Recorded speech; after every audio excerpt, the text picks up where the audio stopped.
Mimi naitwa Nganga. Ile kitu ambayo nataka kuongelelea hapa, nataka kurespond kwa watu ambao nimesikia wakiongea wakisema kwamba Orengo hafai na hafai kusikizwa. Nataka kuuliza swali moja ambayo ni rahisi sana. Tangu lini Luo as community wameikujudge mtu kulingana na kazi ambayo amefanya kama si royalty? Kwa sababu kwa miaka yote ambayo walikuwa royal kwa Jaramogi Oginga Odinga, wakatoka hapo wakawa royal kwa Raila Amolo Odinga, wakasonga. Sasa hii ndio wameanza kuangalia, wakiangalia nani Orengo amefanya nini. Orengo aliingia bungeni mpaka 1980.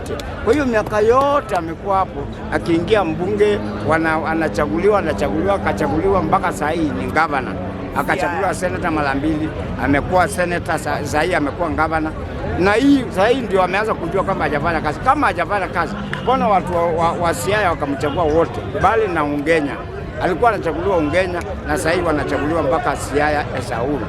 Neno la pili, ningependa kusikia kubali kwamba na mtu anaitwa nani Ruto afanya kazi.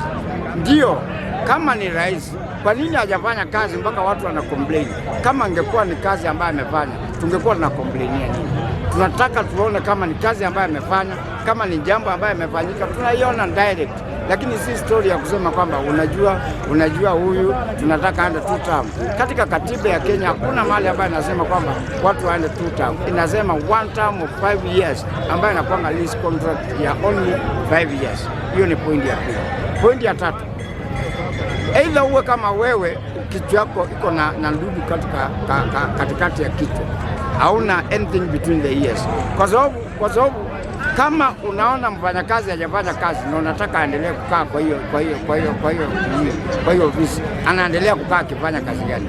President is like chairman wa society kama society zingine, na hakuna kitu ambayo unaweza kuniambia kwamba ati ule akiwa kwamba hafanyi kazi na kulingana hiyo society bila ambayo anataka atakomplainiwa.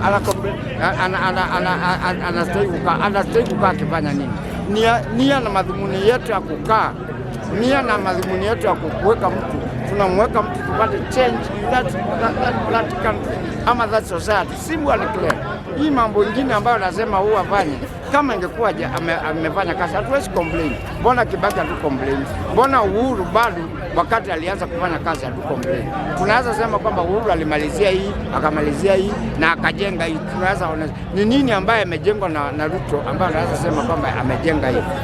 Anasema kwamba amejenga Talanta Stadium, ile ambayo anajenga imetumia 100 something thousand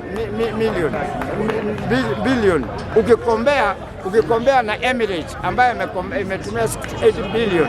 Je, hiyo Talanta yetu kwani inakaa namna gani? Hiyo ambayo imeshinda Emirates ambayo wanakuwa kutupatia story ambaye hata isaidii chochote. Kwa hivyo ile kitu ambayo tunahitaji ni kazi. Hatukuwa tunahitaji mtu, tunahitaji mtu ambaye yuko na good governance, but not just a governor. Si kwamba tunataka bora leader, tunataka good leader, simple and clear. Hii mambo mengine ambayo watu wanakuwa kutuambia mimi nataka nifanye, hiyo it makes sense. Na kama unataka kumbeki kitu kwa mtu, nenda direct kwako kumwambia nisaidie. Hata Ruto mwenyewe ukimuita sahihi, kumwambia mheshimiwa, watu jivaji wanakupenda ama barabarani mahali fulani wanakupenda, atakwambia ni uongo, kwa sababu hata yeye mwenyewe ameamini kwa kweli ni mambo ambaye ifanyike.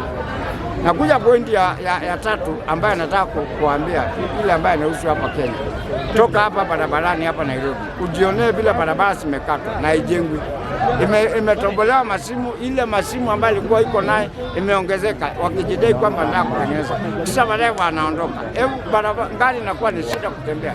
Kama uko na gari, unaweza kuwa unasikia uchungu wa gari, kwa sababu sasa hii mambo ambayo wanayefanya inafanya kwamba kila mtu wote anasikia uchungu, kila mtu anasikia pinch. Wacha mambo ya kushindwa ukiambiwa na mtu akiwa Nairobi, teremka Reserve ujione. Niambie kutoka barabara ya kutoka Machakos, teremka mpaka Kalawa, uniambie Makueni County.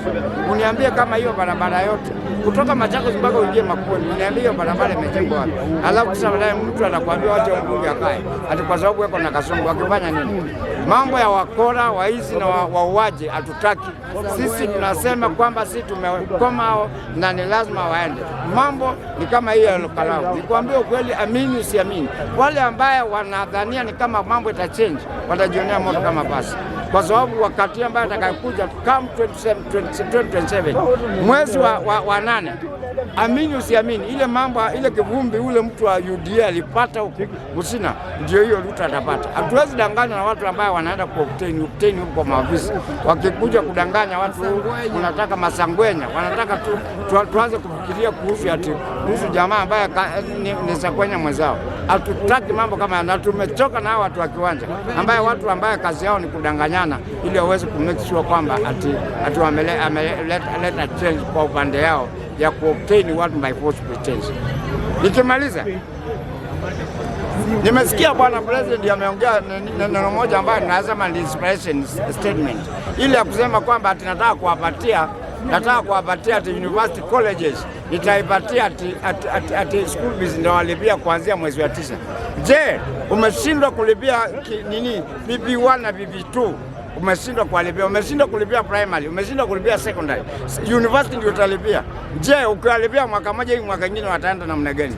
Wacha kudanganya sisi watoto wadogo, mambo yako ya uongo tumekoma. Na nataka ukumbuke Biblia takatifu, Matendo ya Mitume tuanzie 25, mahali ambayo kuna story ya Anania na mke wake Sabira. Kwa anybody ambaye anaongea mambo ya two term, muangalie akili yake, utakuta ni akili punguani. Either la sivyo eko na mental problem, la sivyo eko na vacuum between the ears. Huyu ndio naweza sikia akisema two term, kwa sababu haelewi anaongea nini. Anaongea kwa sababu mdomo iko tu anatoa sauti, na ni aibu sana kwa Kenya, especially vijana. Wakati ambao tunataka economic revolution, mnaendelea unasikia mtu kijana mdogo anasimama hapo na anapayuka kaa sui nani kidai kwamba tunataka tuwe na tuta. Kama watu huko Kalau msituni kabisa wameweza kuamuka, na wewe uko town ukiwa na hiyo ujinga, je, ukipeleka reserve utakuwa namna gani? Ole wenu kama nyinyi hamjielewi, lakini nataka kuwalazimisha muelewe. Kama ng'ombe upewa ndawa na huwa kama ikubali kunywa ndawa na inakunywa, lazima mtakubali one time, na lazima mambo yatachange. Mungu abariki na Mungu apatie Kenya nguvu. Asanteni. Leta kamera.